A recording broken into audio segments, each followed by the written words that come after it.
Good morning and welcome to another episode of Weekday Wisdom. We're going to conclude today with this wonderful account of Daniel in the lion's den. Yesterday we examined that last portion of verse number 23 was our focus, because he believed in God, because Daniel believed in God. He was delivered. But I want us to continue on here in reading, and we'll find out something, that because Daniel believed in God, and because his belief in God, I'm going to state this right up front, because his belief in God prompted him to continue steadfast in his walk with the Lord. Right? That's the whole thing behind this story, behind this true account, is that Daniel did not waver from his daily walk with God. He went right back to praying 3 times a day, as he had done aforetime, in spite of tremendous pressure to stop praying, tremendous pressure to stop following God. Just one aspect maybe of life, shutter up the windows and don't pray publicly before others. That because of that, he's tossed into the den of lions. But because he trusted God and because he continued, we now find here something that is absolutely amazing as we read the final verses of this account. We're going to go ahead and pick it up in verse number 25. Then King Darius wrote unto all people, nations, and languages.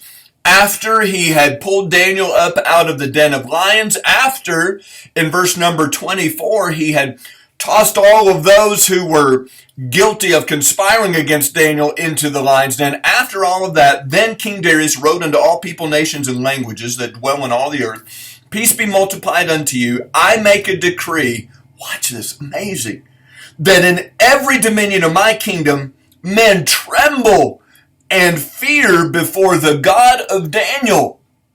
For he is the living God, steadfast forever. His kingdom, that which shall not be destroyed. His dominion shall be even unto the end. He delivereth and rescueth, and he worketh signs and wonders in heaven and in earth, who hath delivered Daniel from the power of the lions. What happens here? What happens is that a pagan king is now glorifying the God of Daniel. I'm absolutely amazed by this. All of this results in what God always desires to bring about: glory to his name. And isn't it amazing that it's King Darius that is the one that is proclaiming glory to God? I don't know here if he necessarily turned to the true and living God and began to worship him the rest of his life. I don't believe that happens here. But he certainly does proclaim the glory of God. Now, how does that happen? Well, as I said, it begins with the belief of God's man that no matter what, God is going to protect him, that God is going to bring about his good and honor and glory to his name. And that belief produced the faithfulness to continue on in those aspects of his walk with the Lord that he knew were right to do. And then finally, we see that Daniel was careful to give God the glory as a result of that. That was back in verse number 22, when Daniel said, you know what? King, my God has sent an angel to protect me. Now, how do we apply this very simple truth, this very simple aspect of this account to our lives today? Well, Christian, it's simple. One, we need to believe God. You know, there's a lot going on in our society today. There's a lot going on in our nation today, in our local communities today, that quite frankly are putting pressure upon Christians, a pressure that perhaps we've never experienced in our life before. Pressure to stop praying in public, as Daniel did. Pressure to stop telling and sharing the gospel with other people. Pressure to stop faithfully and regularly attending worship at the house of God, assembling ourselves together. Now, let me ask us a question for introspection here. Are we being like Daniel? Are we, in the face of the pressure that desires to stop us from doing these fundamental aspects of being a Christian, are we being faithful in these as Daniel was? My friend, that's the first necessity for God to glorify his name and to show himself mighty in the face of so many that really just don't even believe on him. The way that that is accomplished is by his people being faithful to him.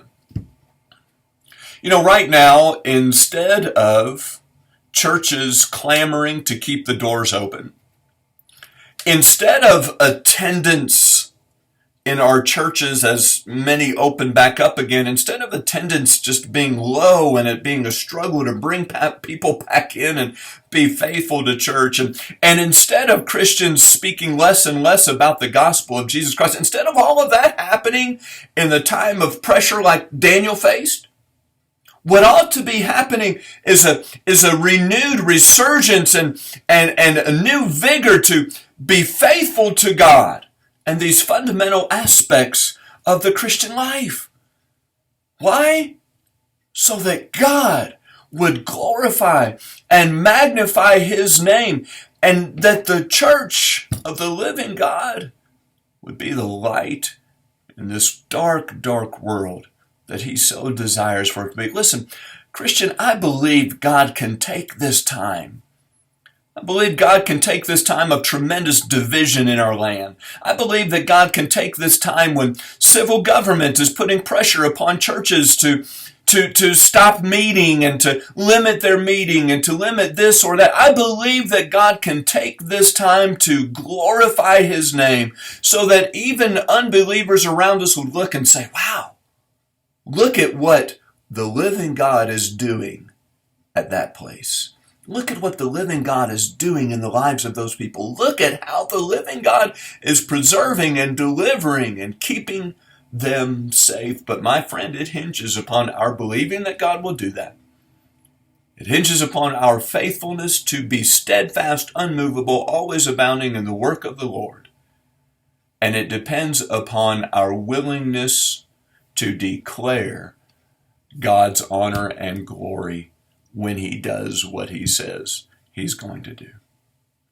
It's simple, very simple thought as a concluding thought from this wonderful account of Daniel.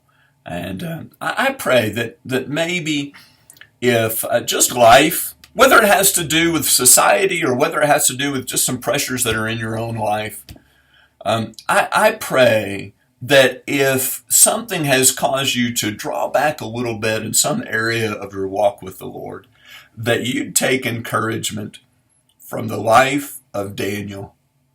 Didn't have a bunch of people with him. Didn't have a lot of people cheering him on, but he knew that God was on his side. And I pray that you'll take the encouragement from this amazing account, that we'll be faithful, that we'll be steadfast, remembering his kingdom, his dominion, it's one that has no end. And one day, boy, he's coming back and he's setting that kingdom up.